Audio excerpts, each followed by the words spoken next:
Okay, so this might be a little bit controversial, but I'm just going to talk about my concern with the game of Tuggy in homes with children. So I'm an emergency medicine doctor and I'm almost qualified as a dog behaviourist. I've got 6 dogs of myself. Pretty much everything outside of medicine is to do with dogs in some shape or form.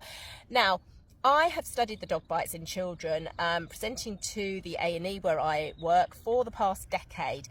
And the vast majority of bites actually do occur during play. And Tuggy has a massive, I'm just about to get my blind dog knocking over my tripod, I think. Tuggy plays a massive role in that. So I understand, obviously, that Tuggy is a very useful game to play, particularly for people involved in a lot of dog sports, you know, agility, flyball, things like that, and also as a reward. But the vast majority of people who perhaps play Tuggy, they don't have a play cue and they don't have an out cue. It is simply an exercise where they have the tug toy and encourage the dog to tug on it. And this is where children can get injured, because what is to distinguish between the dog's tug toy and perhaps the toy that the child is actually playing with, like a teddy bear or something?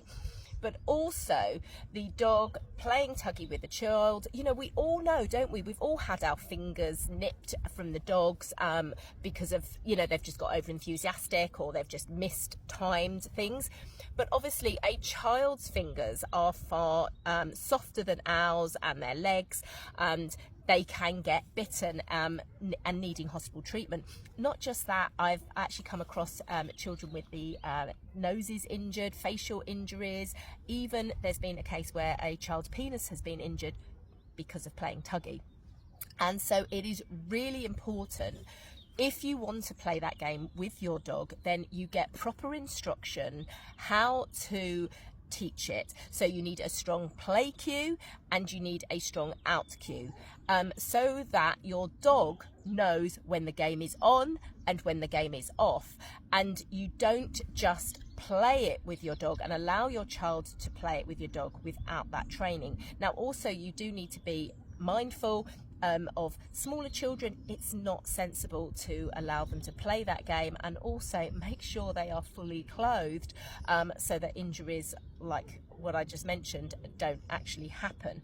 Now, if you're watching this and you're a dog trainer, I would appeal to you that when you are posting videos playing Tuggy with your dogs and showing how much fun it is for your dog, please just put a little proviso on there and encourage people to seek proper instruction about teaching their dog to play Tuggy, and again, you know, adding in that play cue and adding in that out cue.